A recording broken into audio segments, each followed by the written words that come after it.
Bonjour Estelle, Hello. t'es prête pour l'investigation 62? Prête. Allez, je te laisse fermer les yeux. Tu respires profondément et tu expires tout aussi profondément.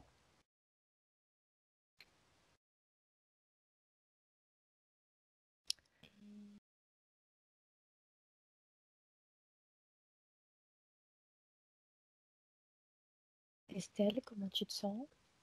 Bien. Bien.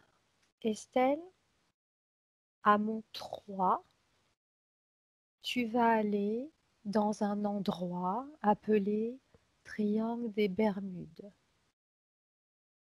et tu me diras ce que tu perçois ou visualises pour le moment sur le plan physique. 1, 2 et 3. Je vois de l'eau, une grande étendue d'eau. Je vois parfois des bateaux qui passent. Mhm.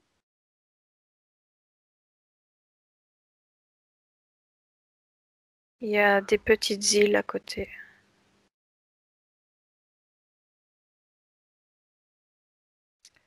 Estelle, j'aimerais que tu observes sur le plan physique le fond de la mer du triangle des Bermudes. Il y a beaucoup de... ça ressemble à du corail, mais c'est comme si c'était très gros. Enfin, c'est pas du corail, du coup, c'est tout en bas. C'est des grandes... comme des grandes structures dessous. Ça ressemble pas à des bâtiments ou quoi, c'est vraiment très organique. Et je perçois comme un genre de rayon, mais je sais pas si c'est sur le plan physique ou pas, mais comme un rayon qui est là. Et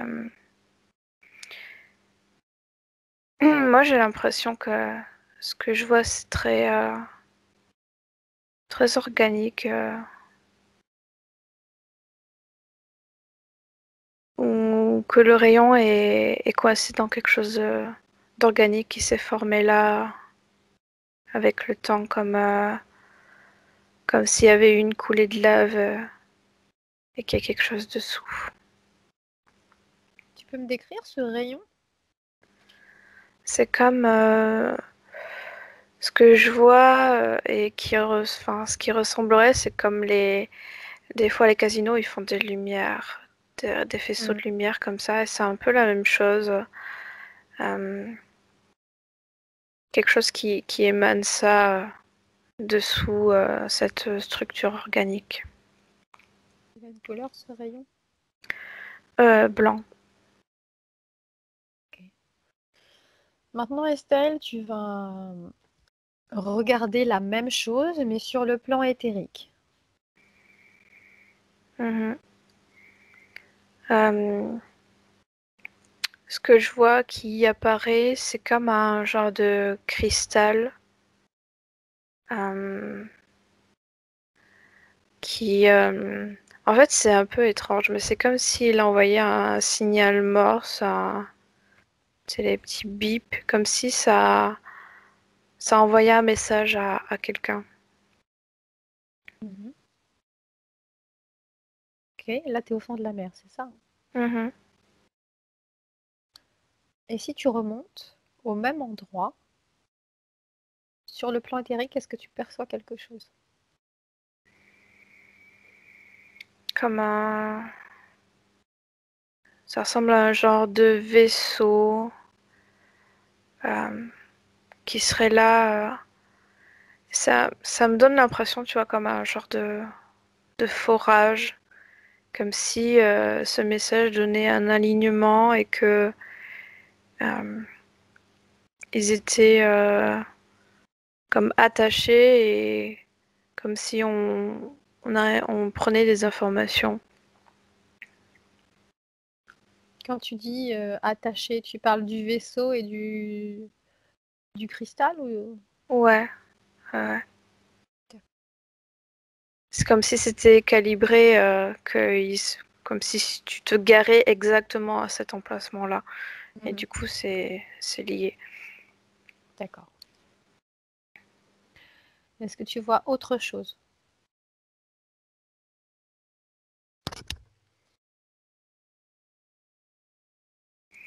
Ce que je vois sous les pierres, du coup, en éthérique, c'est comme un symbole, comme un dessin dessous avec des triangles et des cercles. Tu vois ça où? Sous les rochers, sous la structure organique, un tout petit peu au-dessus du cristal que je vois en éthérique. Du coup, entre le moment où ça délivre le message et le cristal juste en dessous. D'accord. Estelle, pourquoi plusieurs scientifiques parlent de phénomènes inexplicables et inhabituels? Le rayon, il perturbe en fait le champ terrestre, les lignes. Ça fait un peu comme les crop circles, tu vois, quand on avait regardé. Ça perturbe les lignes qu'il y a naturellement et beaucoup de personnes n'arrivent pas trop à se repérer à cause de ça. Ça dérègle des choses aussi mécaniques, électroniques. Et c'est pas que pour les bateaux, c'est aussi pour les avions et ça marche aussi pour de possibles ovnis qui passeraient par là, des vaisseaux, D'accord. qui seraient pas au courant. C'est rare, parce que j'ai l'impression qu'ils sont un peu tous au courant qu'il y a ça, mais il y en a certains qui savent pas trop et qui dévient. D'accord.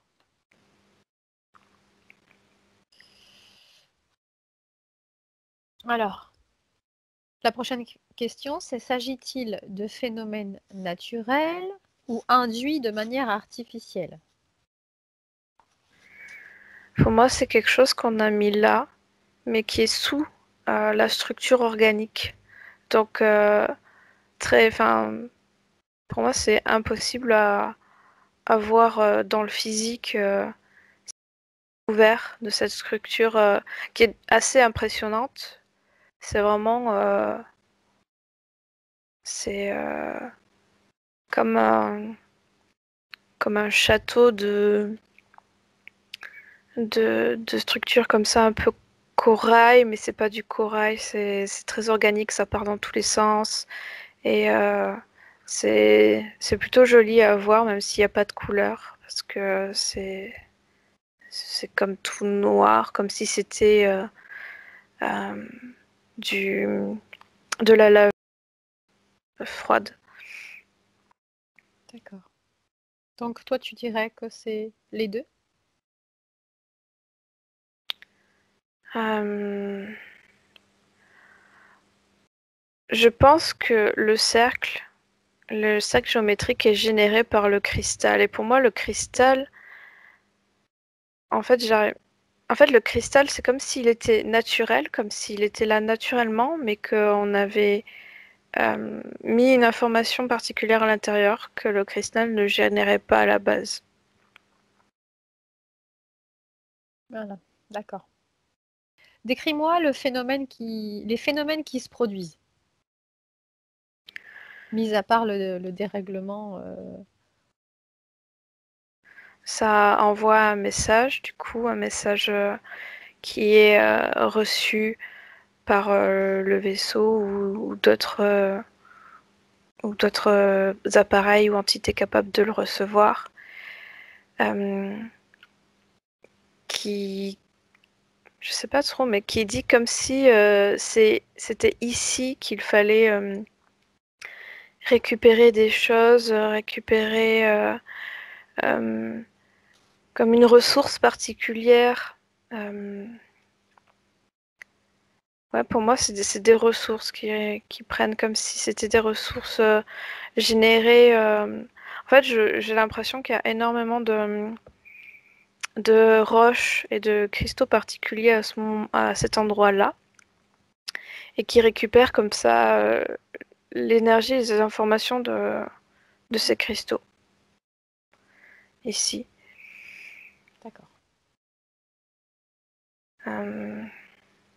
Après,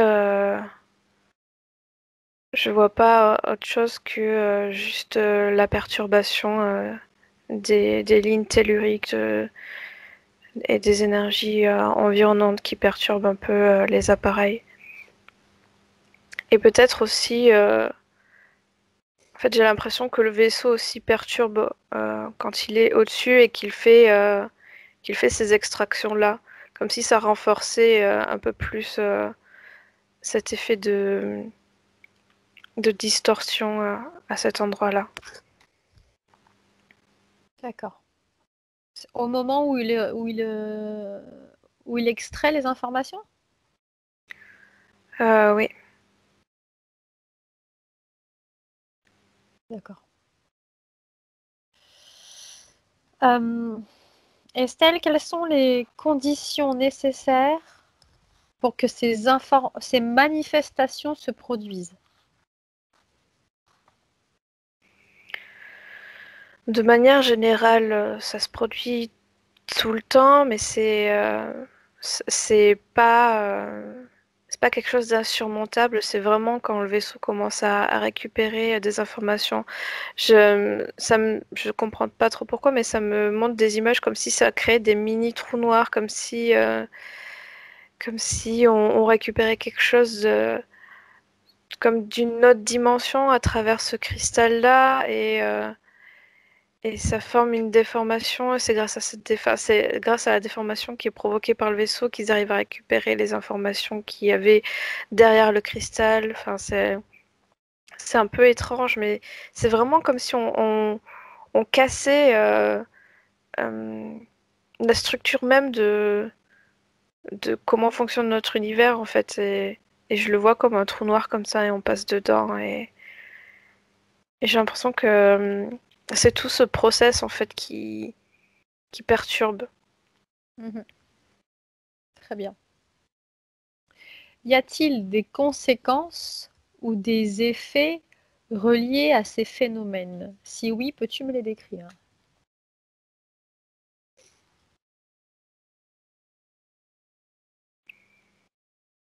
Bah, pour moi, les conséquences, c'est comme je t'ai déjà dit, en fait, un certain dérèglement, la population marine aussi qui se trouve là est un peu subit ça aussi, le ressent. Euh, En fait, j'ai l'impression qu'il y a beaucoup moins de poissons dans cette zone-là à des moments très précis, comme s'ils sentaient d'avance qu'il y allait y avoir quelque chose qui se passe, comme s'ils sentaient que juste avant qu'il y ait ce dérèglement, il y a une information qui circule, et ils se déplacent ailleurs pour éviter de ressentir trop fortement ça. Mhm. Ok. Peux-tu me donner une date et me dire depuis combien de temps ces phénomènes se manifestent? Le cristal est là depuis très très très longtemps. L'information qu'il y a dedans aussi. Et le vaisseau, en fait, vient de... Comme si c'était par intermittence. Il y a des moments avant notre histoire, il était là. Après, à d'autres moments, il était là. En fait, c'est comme s'il revenait un peu de temps en temps récupérer ce qu'il a envie de récupérer, ce qu'il a besoin de récupérer. C'est comme si il faisait ça ailleurs, sur d'autres planètes. C'est comme si, je sais pas, l'image que j'ai, mais c'est peut-être pas une très bonne image, mais c'est comme quand on va dans un magasin puis dans un autre pour faire nos courses. C'est pas dit qu'on aille tout le temps au même, mais Ok. À mon 3, Estelle, tu Mhm. vas aller à la toute première fois qu'un phénomène insolite se produit dans le triangle des Bermudes. 1, 2 et 3. Oui. Est-ce que tu peux me décrire ce qui s'est passé?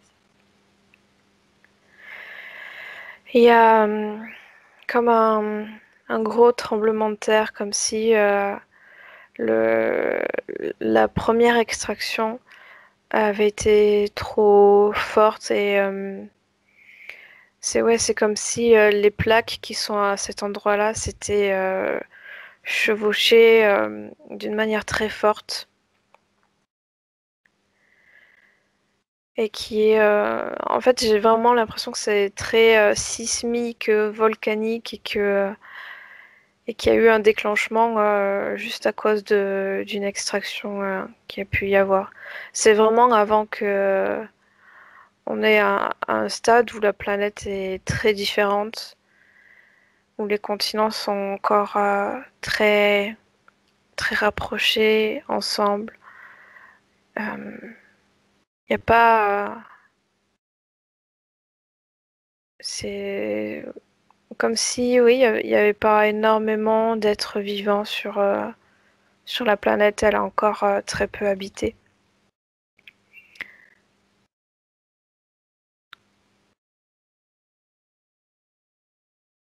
Alors, Estelle, je vais te lire un petit texte. Mhm.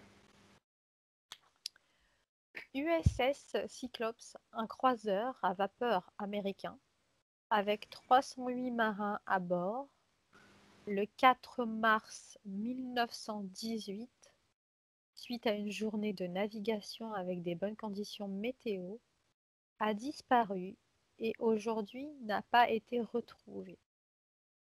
Perçois-tu cette information vraie ou fausse?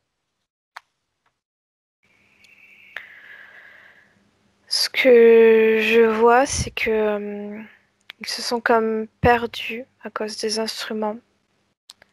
Et, c'est comme s'ils ils étaient jamais arrivés à retrouver leur chemin. Et en fait, je vois comme une vague. En fait, j'ai l'impression qu'ils sont restés très longtemps en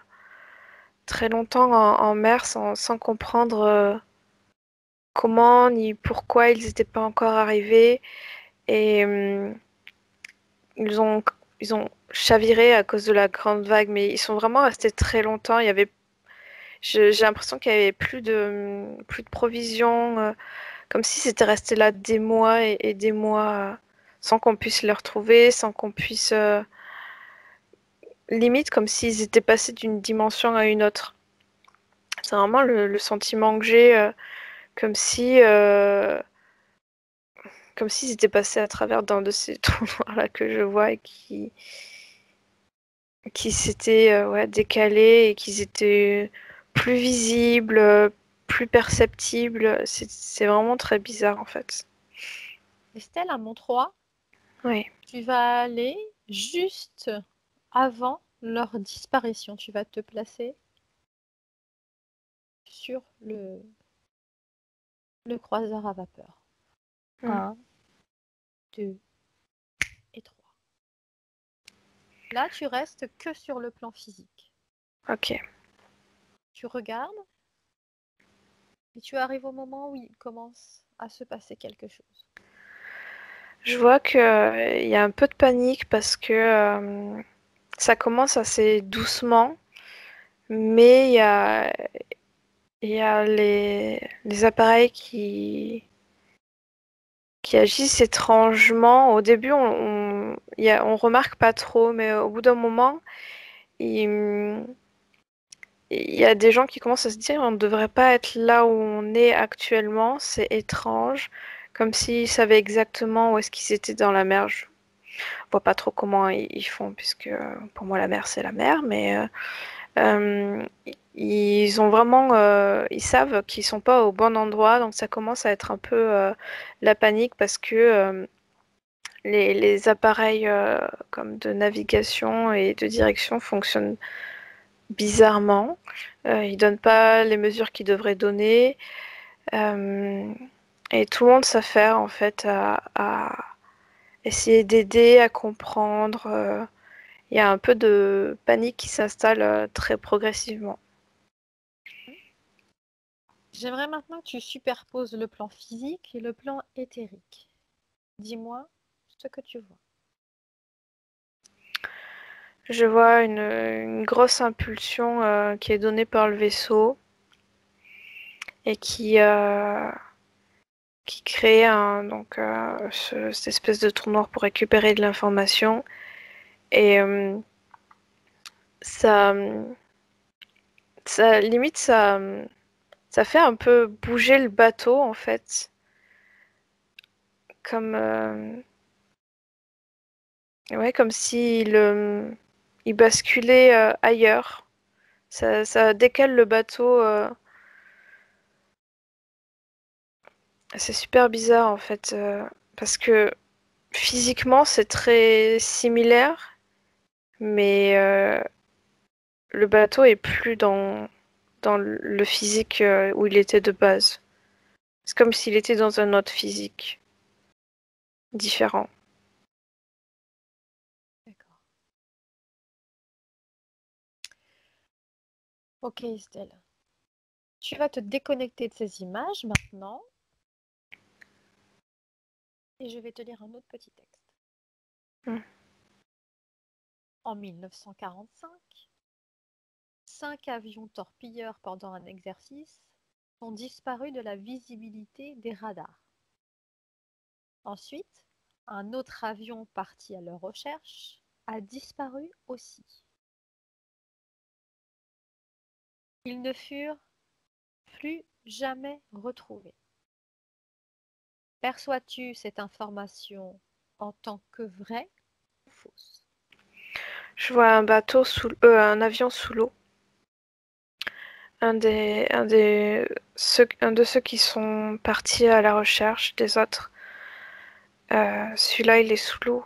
Et les autres sont comme le bateau, ils ont changé de plan, changé de physicalité. C'est un peu étrange, mais du coup, ils se sont crashés parce qu'ils c'est comme un endroit où il y avait que de l'eau en fait. Ils pouvaient jamais se poser. Comme si cet autre univers était simplement basé sur cette zone-là d'eau à l'infini. À mon 3, Estelle, tu vas à bord d'un de ces 6 avions un instant avant leur disparition. Un, 2 et 3. Hmm. Et tu me dis ce que tu vois déjà sur le plan physique et ce qui se produit quand le phénomène commence. Il y a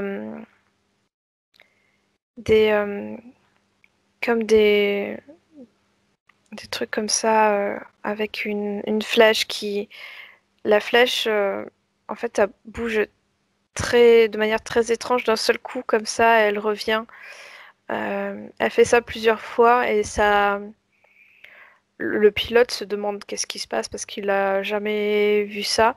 Mais ça, après, la flèche revient à une position plus normale, mais qui indique quelque chose de très différent de ce qu'elle indiquait à la base. C'est comme si l'appareil enfin, les appareils de mesure à l'intérieur euh, avaient subi comme un choc. Je sais pas comment il fonctionne, je vais dire électromagnétique parce que je sais pas comment ça fonctionne, mais un choc particulier qui fait que ça ressent quelque chose de différent de ce qu'il devrait ressentir.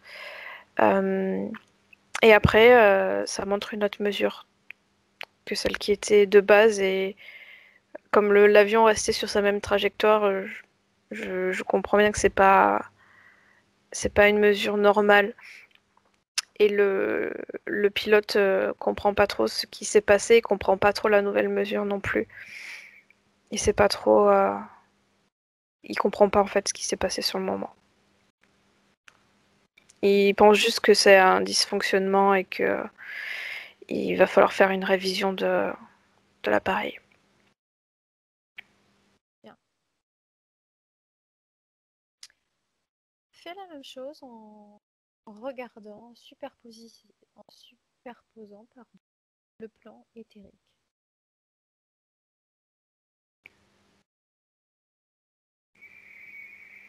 C'est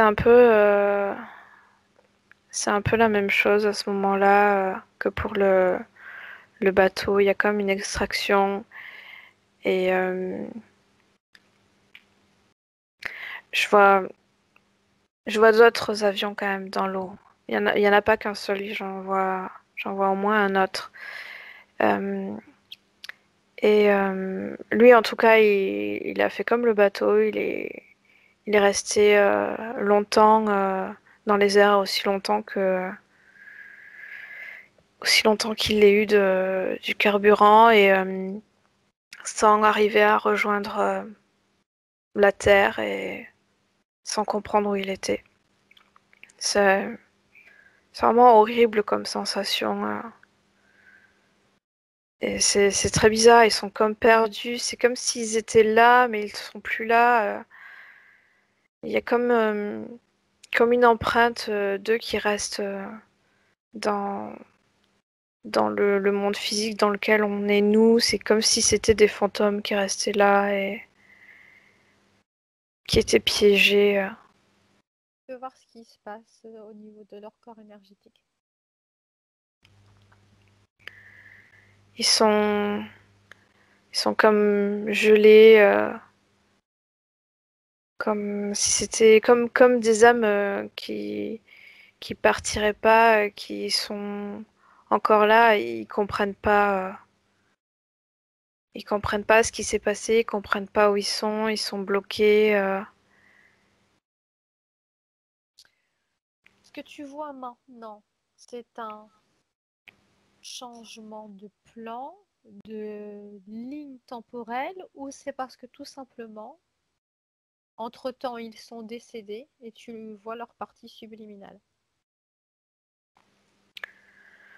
Là, je vois leur partie subliminale, mais en fait, c'est très étrange. C'est comme si une autre réalité avait été créée, euh, mais en même temps, il reste comme une présence d'eux là. Mais peut-être que cette présence, du coup, oui, c'est leur corps qui reste là. C'est assez compliqué pour moi de retranscrire tout ce que je vois. C'est au-delà de la logique de l'univers, en fait. D'accord. Si tu prends l'information, à partir du moment où le phénomène commence, combien de temps leur corps physique peut tenir? Au bout de combien de temps ils meurent physiquement? C'est pareil que si tu étais abandonné sur Terre, ça peut prendre quelques jours, comme un mois, ça dépend des provisions que tu as. Il y a pas de temps très défini à cause du phénomène, c'est juste leur corps survit. Et pendant tout ce temps, ils sont complètement désorientés, ils ne savent absolument pas où ils se trouvent, c'est ça, hein? Hmm. En fait, attends, parce que j'ai l'impression que c'est comme s'ils mouraient sur le coup, à un moment où ils changent, mais qu'il y a une certaine En fait, comme si c'était des fantômes. En fait, je crois que c'est ça, ce que je vois.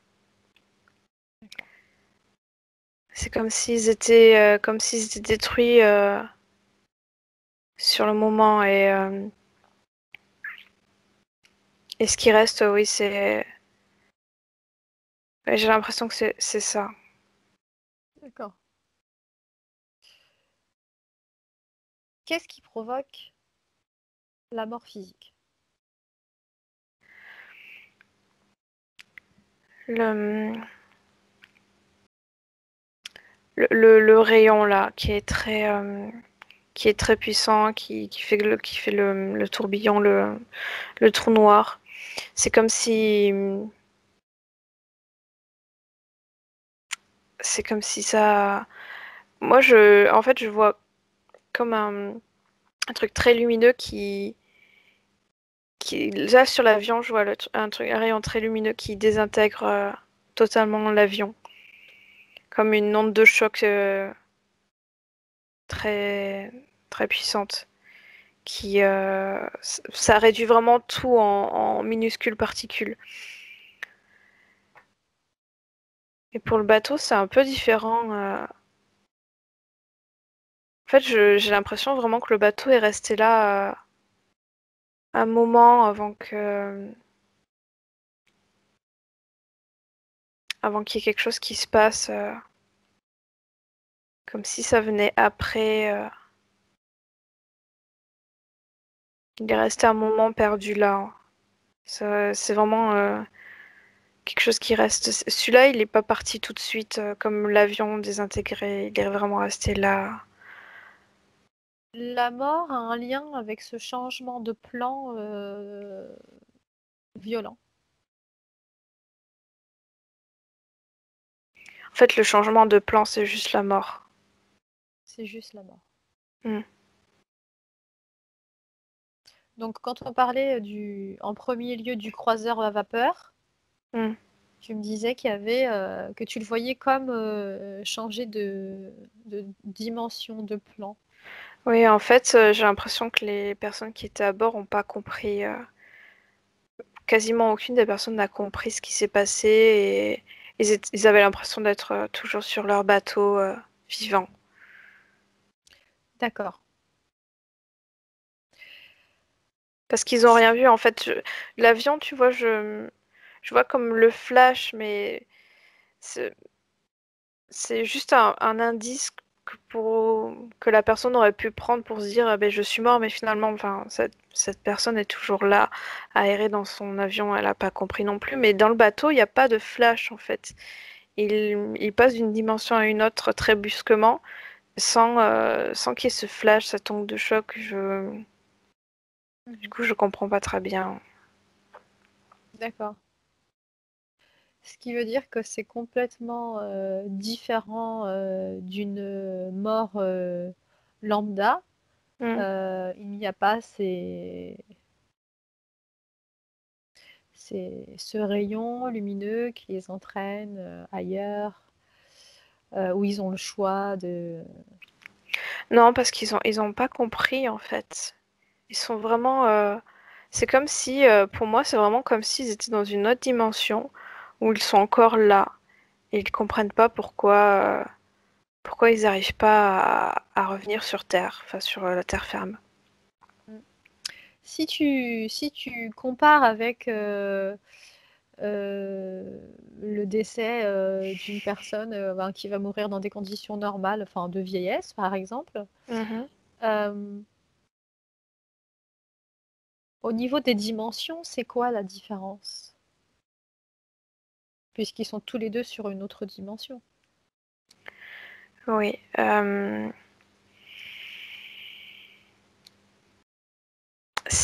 Je dirais qu'il n'y a pas tellement de différence. C'est juste que ce que eux, ils ont créé ensemble quelque chose où ils se sont enfermés ensemble. Moi, je vois vraiment comme une dimension à part, un, euh, un endroit à part, mais qui est sur le même plan. C'est-à-dire, D'accord. c'est un plan où il y a beaucoup d'âmes perdues ou qui attendent de repartir ailleurs, etc. Et eux, ils sont dans une bulle, comme ça, coincés dans leur... D'accord. Ok. Estelle, ce croiseur à vapeur et ces avions n'ont pas été retrouvés. Hmm. Sont-ils toujours sur notre plan physique? Moi, ce que je perçois, c'est qu'ils sont comme désintégrés en toutes petites particules. D'accord. Ils sont présentement là, mais pas dans une forme comme les deux avions que j'ai vus sous l'eau, qui ont juste eu un dysfonctionnement technique et qui sont tombés. Ceux-là sont aussi présents, mais pas sous cette forme d'avion complet, quoi. D'accord. J'aimerais que tu sortes de ces images maintenant et je vais te parler d'un autre exemple. Mhm. Euh, Là, c'est l'exemple d'un avion avec un pilote à bord et il va traverser un nuage très spécial, Mhm. très sombre avec des turbulences et il va voir dans ce nuage que ça se referme sur lui. Il va quand même arriver au bout de ce nuage et quand il va ressortir de ce nuage, il va s'apercevoir, quand il va arriver à destination, qu'il a plus d'une demi-heure d'avance sur l'heure à laquelle il devait arriver. Qu'est-ce que tu vois, toi, par rapport à ça? Je vois comme un trou noir, en fait, un passage. En fait, ce rayon, donc il perturbe les lignes telluriques, il perturbe aussi euh, ce qu'il y a plus haut. Et en fait, j'ai l'impression en fait, il a été à un endroit, un mauvais endroit au mauvais moment, mais c'est un peu ça. L'idée, c'est qu'il est passé dans un couloir où il y avait précisément cette déformation-là plus haut et pas seulement en bas. Mhm. D'accord. Ce nuage reste quand même naturel ou il est fabriqué par ce phénomène? En fait, c'était juste un nuage normal. Mhm. Il est passé dedans, mais c'est juste que enfin, sur un autre plan, il y a cette distorsion-là qui fait que pour lui, le temps est passé beaucoup plus vite. D'accord. Donc pour toi, c'est une distorsion de temps, c'est ça? Mhm. D'accord. Ouais. Ok, Estelle. Tu peux te déconnecter de ces images maintenant. J'aimerais qu'on revienne sur le cristal. Mhm. Euh, Ce cristal, tu m'as dit tout à l'heure qu'il y avait comme des sortes d'écritures. C'est ça, hein? Il émane ce que je perçois moi, c'est comme un langage morse, mais il y a des informations, il génère des informations, oui. J'aimerais que tu prennes les informations et que tu me décryptes ces, ces messages qu'il envoie.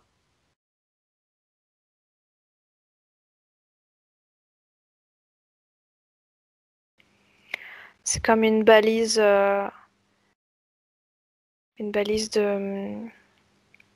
pour dire que c'est un endroit où, comme un, comme un portail, c'est un endroit où on passe ailleurs en fait. Ça dit c'est ici qu'il y a un passage, qu'on peut aller autre part. Mhm.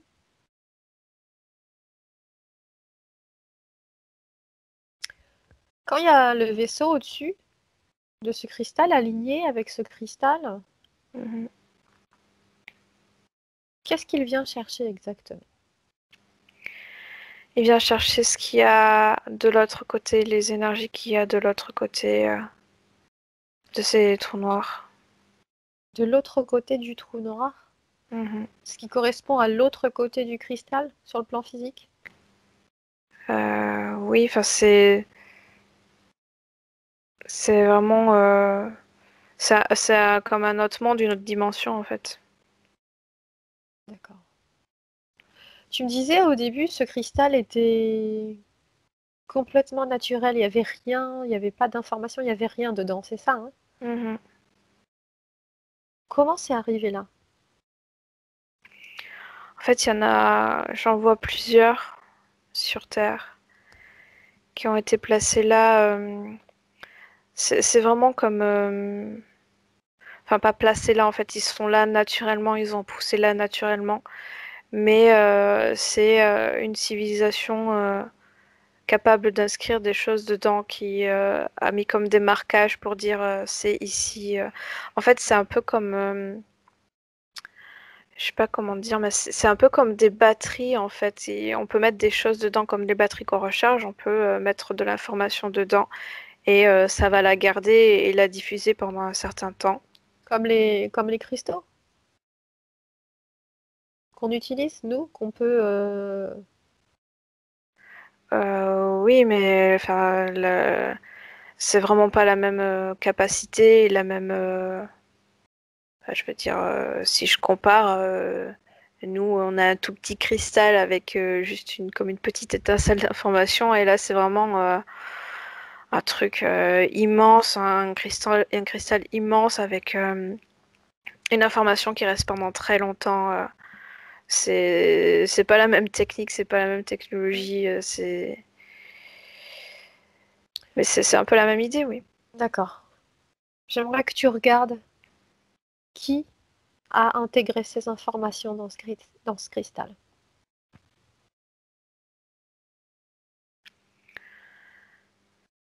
Euh, je vois. Pour moi, c'est des humains, mais pour moi, c'est les civilisations qu'il y a eu avant la nôtre, celles qui ont disparu et qui avaient l'habitude de passer d'autres plans, d'un plan à un autre. Mhm. Comment ils s'y ont pris pour faire ça? Ils ont la technologie qu'il faut. Ils savent comment faire, comment ça fonctionne. Ils l'ont pas fait naturellement, énergétiquement, avec leur propre énergie, tout simplement. J'ai pas l'impression, en fait, j'ai l'impression que il y a un peu de ça, mais qu'il y a aussi des instruments qui permettent de canaliser tout ça et de faire en sorte que ce soit plus puissant. Mhm. Un peu comme nous avec les ordinateurs. Oui, c'est un peu l'idée. D'accord. Est-ce que tu peux chercher le but? Le but d'inscrire, Oui, le but oui, d'inscrire ces infos et c'est juste pour marquer, pour pas oublier que c'est ici et c'est comme un radar en fait, où euh, ça passe aussi de l'autre côté du portail comme ça et ça permet comme d'indiquer que c'est ici, comme il y a une porte pour aller jusqu'à la Terre, et il y a une porte pour aller jusqu'à cet autre, cet autre plan. Mhm. C'est juste un marqueur. Donc ça permettrait à certaines entités de passer à d'un plan à un autre. Oui. D'accord. Estelle, tu vois le vaisseau au-dessus Mhm, de la mer? mhm. J'aimerais que tu regardes à qui appartient ce vaisseau, qui y a dedans. Moi, je vois un gris Mhm. et un, comme un humain blond, mais Mais pour moi, c'est jamais juste un humain blanc. Pour moi, c'est juste un genre reptile déguisé. C'est juste une apparence qui garde la Mhm. plupart du temps. Et en fait, dans ce vaisseau, les informations, tu sais, je te dis, ça récupérait des informations. Mais les informations, c'est des êtres, en fait. C'est des consciences qui passent à travers ça, qui sont réceptionnées dans le vaisseau. Des consciences. Oui, comme des visiteurs. Voilà. D'accord. Ce serait comme un voyage en avion. Ouais. Ok. Est-ce que tu peux euh, avoir une conversation télépathique avec soit ce reptilien ou soit ce gris? Lequel a envie de te répondre? Euh, les deux, euh, les deux peuvent me répondre. Ok. Demande-leur pourquoi ils ont besoin de cet endroit et, euh, et pourquoi ils passent d'une dimension à une autre. C'est un, c'est un raccourci. Il y a d'autres raccourcis ailleurs sur la Terre et il y a d'autres raccourcis sur d'autres planètes. C'est comme pouvoir aller quelque part instantanément. C'est beaucoup plus rapide. Mhm. Et ben, tout simplement, plutôt que de faire des voyages qui pourraient être longs, on passe par là et on peut aller très rapidement d'une planète à une autre pour voir comment ça se passe. Mhm. Pourquoi la Terre? Parce que la Terre doit être sous surveillance, comme les autres. Mhm. Ces consciences, toutes ces consciences qu'ils récupèrent, qui font voyager, elles viennent d'où? Elles viennent d'autres planètes, d'autres plans qui sont aussi sous surveillance. C'est d'autres êtres comme eux qui D'accord. font le même travail. Ok, mais pourquoi ils les récupèrent ici? Pourquoi sur la Terre les récupérer sur la Terre, ces consciences? Ces consciences ne sont pas terrestres. Non, ils passent juste Pour aller plus vite. C'est le par le... raccourci. Oui. C'est ça. D'accord. Ok. Bien. Euh, A-t-il autre chose à dire, à te communiquer sur ce sujet? Non, s'il n'y a pas d'informations qui viennent de moi, il me dit rien. Ok. Bon ben, écoute, tu peux les laisser et te déconnecter de ces images maintenant. Mhm. Estelle, je vais te faire rentrer à la maison en comptant de Mhm. 1 à 3. Benvenuto a questo nuovo video di Disclosures. Oggi parliamo della cosiddetta sessione di ipnosi investigativa. In realtà non esiste una sessione di ipnosi investigativa. Non che non si possa fare investigazione di ipnosi, però è che non esiste una sola sessione di ipnosi per dire si è fatta investigazione, per prendere quell'informazione come buona. Perché? Sappiamo intanto che l'informazione che arriva in ipnosi è molto contaminata, la percentuale di inquinamento dell'informazione è altissima.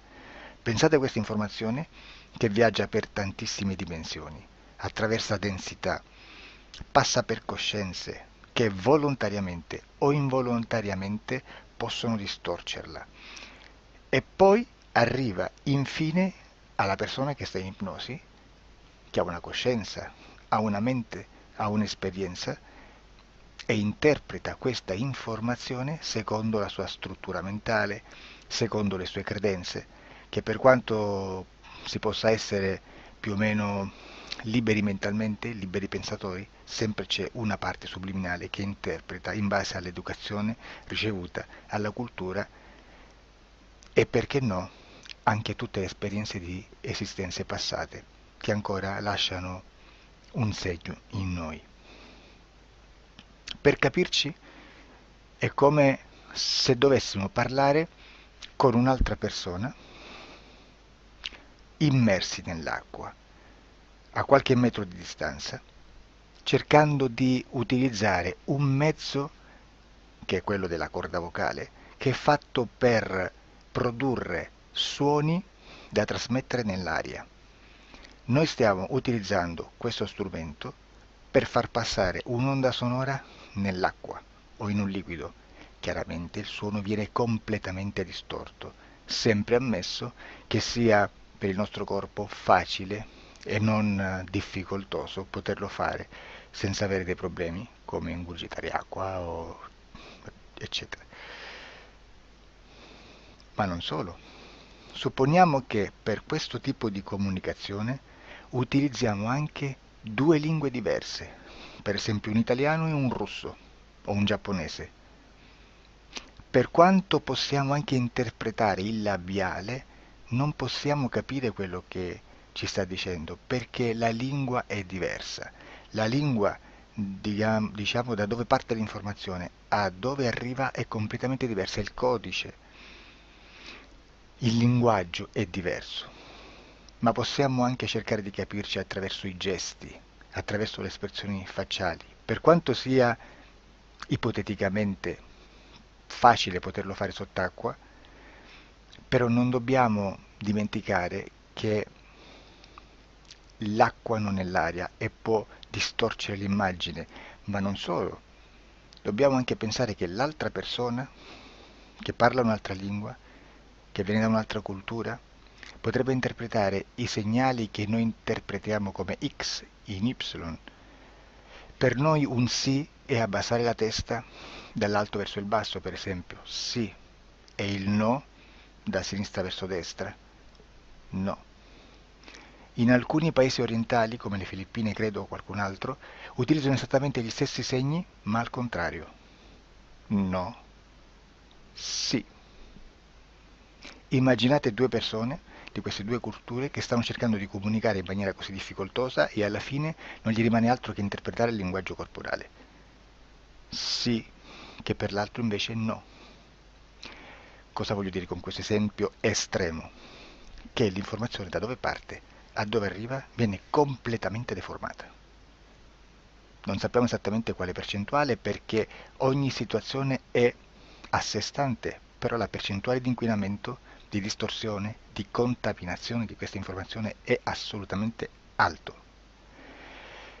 Quindi fare una sessione investigativa, mettere una persona in ipnosi e chiedere di Tizio Caio Sempronio di una situazione o chiedere certi dati è assolutamente controproducente, è assolutamente inutile. Quindi vi chiederete cosa fate allora voi quando fate ipnosi, quando fate delle domande, quando cercate delle risposte e con queste informazioni che vi arrivano lavorate sulla situazione esoterica del cliente. Beh, non facciamo altro che recuperare questa informazione solamente per arrivare al problema del cliente e poi lavorarci. Quindi il valore dell'informazione non è quello di un'istruzione, quello di memorizzare dei dati e di prenderli per buoni, ma è un veicolo di movimento, di trasporto verso la causa del problema per poi lavorarci. Quindi lo scopo di questo tipo di informazione che si prende dalla singola sessione è completamente un altro. Come si fa quindi? Investigazione in ipnosi. Il lavoro non è semplice, il lavoro è lungo, difficoltoso, stancante. È necessario farlo anche in squadra perché bisogna moltiplicare il numero di sessioni da fare e una sola persona potrebbe farlo soltanto in un tempo estremamente largo.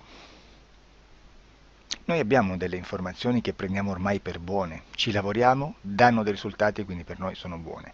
E come abbiamo fatto ad avere queste informazioni? Per esempio, come facciamo a sapere che un extraterrestre chiamato il cosiddetto grigio è più o meno alto X, poi ci sono magari quelli anche un po' più alti, ma hanno un corpo strano, hanno una pelle grigio-verde, hanno degli occhi grandi a mandorla neri, senza una pupilla visibile, non hanno quasi bocca né naso né orecchie, hanno soltanto delle fessure, non hanno organi genitali, hanno degli arti molto più lunghi rispetto alla proporzione che potrebbe avere il corpo umano, e di solito hanno meno dita delle 5 del corpo umano, eccetera, eccetera, eccetera. O se no prendiamo un altro tipo di essere che possiamo incontrare in ipnosi, come facciamo a dire che hanno delle somiglianze con i rettili, gli animali rettili terrestri o gli invertebrati, gli insetti terrestri?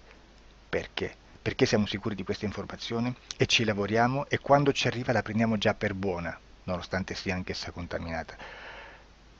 Perché queste informazioni sono arrivate da tantissime sessioni, fatte da tantissime persone, con tantissime altre persone sotto ipnosi, e che nel contesto di tutto il lavoro gli uni non sapevano degli altri. Questo dato può essere più o meno rilevante, sempre c'è contaminazione e quindi possiamo prendere per buono anche un gruppo di lavoro dove l'uno possa sapere dell'altro. Ci potrebbe essere una contaminazione del contesto di quel gruppo di lavoro, ma si aggiunge semplicemente una piccola percentuale di questa contaminazione a già la grande che esiste. Non è così impossibile lavorarci. Da tutte queste sessioni, da questo grande numero di sessioni, migliaia, diciamo migliaia, noi prendiamo solamente quell'informazione che è uguale a tutte, che è in comune a tutte, o a quasi, perché magari qualcuna ci potrebbe essere niente in comune per una fortissima contaminazione, perché no? Ma dobbiamo prendere una stragrande maggioranza, proporzionalmente abnorme rispetto a quello che potrebbe essere un minimo di scartabile, e lì possiamo prendere per buona questa informazione. Quindi se noi su 10.000 persone diverse, con operatori anche diversi, in cui in ogni sessione vediamo un essere che più o meno ha le stesse caratteristiche del grigio o dell'insettoide, a forma di mantide religiosa, o il rettile a forma di lucertola, per esempio, di serpente o di quello che sia, o se vediamo il pianeta Marte più o meno di colore rosso, o se vediamo dei sotterranei eterici, non fisici, nel sottosuolo terrestre, soprattutto sotto le grandi città, dove c'è concentrato molto potere, molta energia di questo tipo, e che più ne hai più ne metta. Se vediamo degli impianti che hanno certi tipi di funzioni, certi tipi di forme in certe parti del corpo, e questa informazione la ritroviamo tutta o quasi in tutte le sessioni fatte, eseguite, realizzate da tanti anni a questa parte, significa che quella è una informazione affidabile. E vi posso garantire che stiamo parlando di una percentuale bassissima. Su un 100% staremo, credo, forse più in basso di un 2-3%. Immaginate, tutto il resto è spazzatura, è informazione spazzatura. Sì, spazzatura.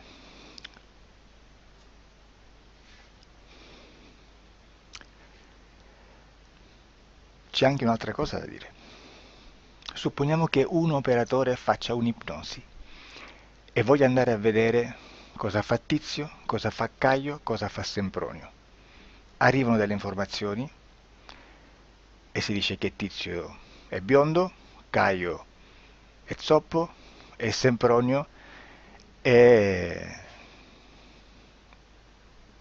uno sportivo.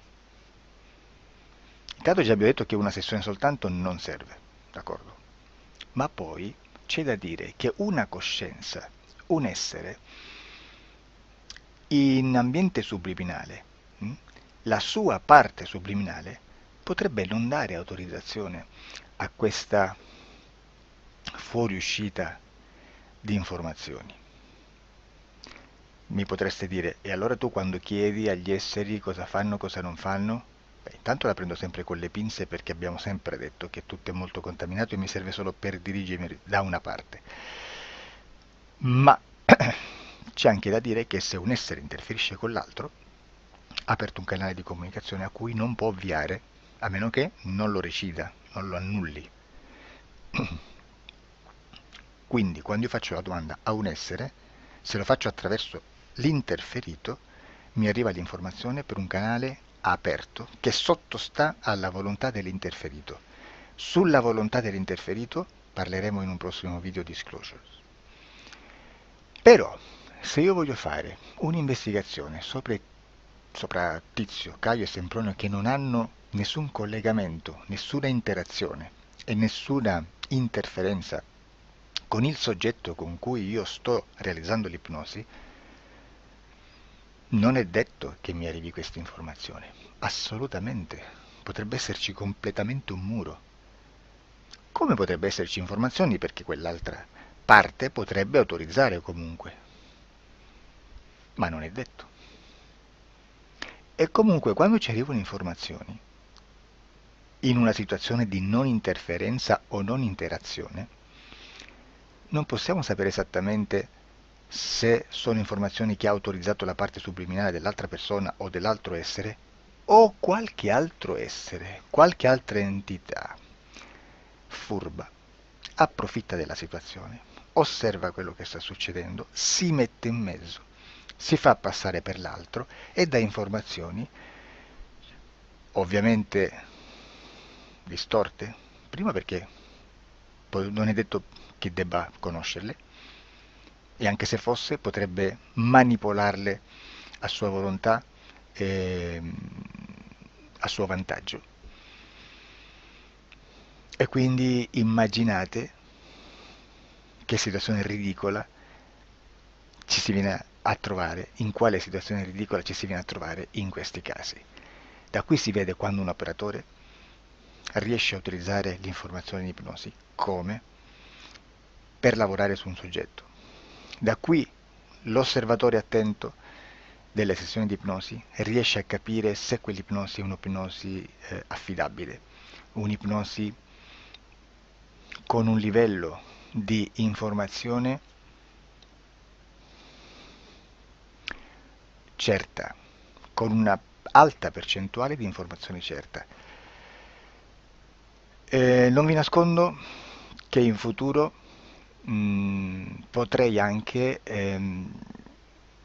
impostare un lavoro per decifrare che livello di certezza di informazione c'è in un'ipnosi, analizzandola e spiegando il perché, spiegando i meccanismi di analisi di un'informazione in ipnosi, che poi anche è molto istintivo. Supponiamo